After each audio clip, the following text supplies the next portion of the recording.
Morning, folks. For the information of those in attendance, the meeting is being recorded or videotaped by the broadcast office from the House Bipartisan Management Committee, and the video is also being made available to the news media and can be streaming in the House websites.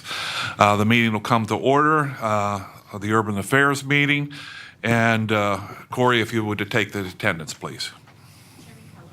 Present. Representative Carlton. Present.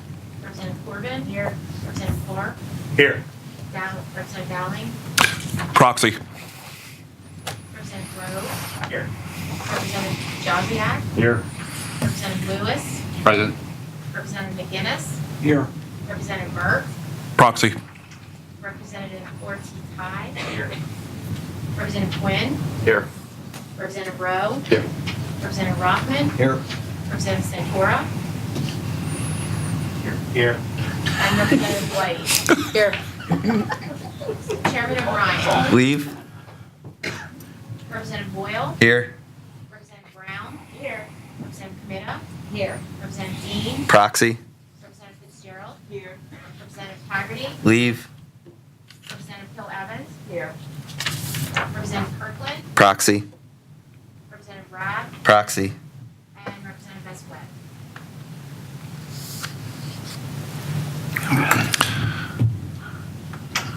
In my count, I think we have a quorum. Is that correct, Corey? Yes, we do. Okay, thank you. Thank you very much. Okay, our first order of business today is to consider House Bill 1981, sponsored by Representative Pizarro and Rosemary Brown, who are both in attendance with us. We thank you very much. Do we have a motion to call up the bill for consideration? Motion was moved by Representative Boyle and second by Josiak. All right, we have some amendments to consider for the bill. Amy, would you describe A06318, sponsored by Representative Core? Certainly. Amendment A06318 by Representative Core amends the definitions of financial institution and first-time homebuyer. Okay, do we have a motion to consider A06318? So moved by Representative Evans. Is there a second? Second by Representative Josiak. Are there any negative votes? Seeing none, the motion is approved. Next, Amy, we have another amendment, A06278, sponsored by Representative Core. Would you please describe that amendment?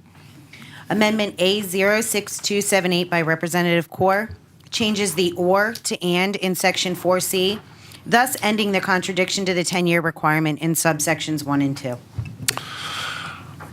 Okay, do we have a motion to consider A06278? The motion to consider is made by Martina White, Representative White, second by Lewis, Representative Lewis. Is there any negative votes? Seeing none, it is adopted. And last but not least, Amy, we have a 06328 sponsored by Representative Santora. Amendment A06328 by Representative Santora amends Section 6 by changing the B to 8 and not holding the financial institutions liable for any actions under Section 6. All right, do we have a motion to approve the amendment? It was made by Representative Boyle, second by Representative Rowe. Is there any negative votes? Seeing none, the motion is adopted. All right, John, I'm going to turn it over to you now. Would you please explain House Bill 1981 as amended? Okay. House Bill 1981 would establish the Pennsylvania First-Time Homebuyer Savings Account Act to encourage individuals to set aside savings toward the cost of purchasing a first home. Under the bill, an individual or two persons who file a joint state income tax return could open a first-time homebuyer savings account with the financial institution. And as amended, the definition for first-time homebuyer reads, an individual who resides in this Commonwealth and has not owned or purchased directly or through a trust, limited liability company, partnership, or other legal entity, either individually or jointly, a single-family residence during the 3-year period prior to the purchase date of a single-family residence. When opening an account, the account holder would have to designate a single qualified beneficiary, which they would have to declare on their annual state personal income tax return for the tax year in which the account was established. Now, the beneficiary could be the account holder or someone else, for example, a child or a grandchild. An individual can be a designated beneficiary on multiple accounts, and the account holder can change the designated beneficiary at any time, and they would have to note that, declare that on their personal income tax return in any year in which they make the change. Funds can only be used to pay or reimburse a qualified beneficiary's eligible costs for the purchase of the residence. And the bill defines eligible costs to be down payment and allowable closing costs. Account holders would be able to deduct the amount of funds contributed as well as interest earned from their state income tax. The principal amount that can be contributed to the account under the legislation cannot exceed $50,000 over a 10-year period, and there is a $5,000 annual contribution cap for individual tax filers and $10,000 annual contribution cap for joint tax filers. Individuals who are not the account holder can contribute to an account. However, they would not be entitled to the income tax deduction. Any funds in the account not expended on eligible costs before the 10-year expiration period must be included in the account holder's taxable income. If an account holder withdraws funds from an account for a purpose other than for eligible costs, the amount must be included in the account holder's taxable income, and they would be subject to a penalty of 10% of the amount withdrawn, and that would be paid to the Commonwealth. Exceptions to this would include for reasons of account holder's death or disability, and disbursement of assets of the account pursuant to a filing of federal bankruptcy protection. An account holder would be required to submit the following to the Department of Revenue. Upon a withdrawal of funds from the account, a detailed accounting of the eligible costs toward which the funds were applied, and a statement of the amount of the remaining funds in the account, and then annually with their personal income tax return, a list of transactions for the account during the tax year, along with the Form 1099, which is issued by the financial institution holding the account.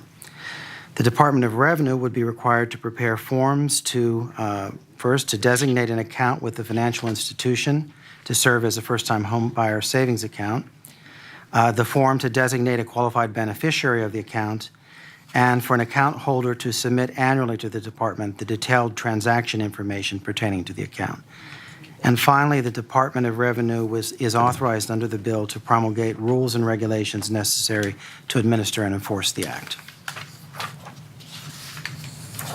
All right, are there any, are there any questions from any of the members of the committee on the bill? Representative Ortitai? Ortitai. It's there close. you go. Thank We're you. getting there. Yeah, I'm getting Sorry. there. I just one quick question. I know the money can be used for down payment and for closing costs, but if somebody already pays for that, can it be used to pay for your monthly mortgage payment? Right now, it's pretty specific. It says the down payment and eligible closing costs. Okay, I just wanted to get clarification. Thanks. Any other questions? I'd like to offer any comments from Representative Bizzarro and Rosemary Brown. Representative Brown, do you have any comments on your co-sponsored bill here today? I would just like to thank you and the members of this committee for taking up this bill. I think it is a very important piece of legislation, increasing home ownership in Pennsylvania. It's going to benefit our citizens, and it helps them invest in our economy. So thank you for considering this bill, and I would appreciate an affirmative vote. Thank you, Mr. Chairman, and thank you to the committee members. So some of you may know that I had a financial literacy bill that passed the House as well for our students in high school. So this is also another measure of financial literacy for our families and ways to help them achieve their goals. And that's the American dream, of homeownership and being able to create their families. So I hope that you will look at this in a broad perspective and see how helpful it can be for our families and for our economy. So thank you so much. I hope for your affirmative vote as well. Thank you, Mr. Chairman. Thank you both for attending. We very much appreciate that. We have a motion by Representative Committa to move House Bill 1981 as reported as amended, and it's second by Representative Grove. Are there any negative votes? Seeing none, the bill passes unanimously out of committee. Thank you very much. This meeting is adjourned. Thank you.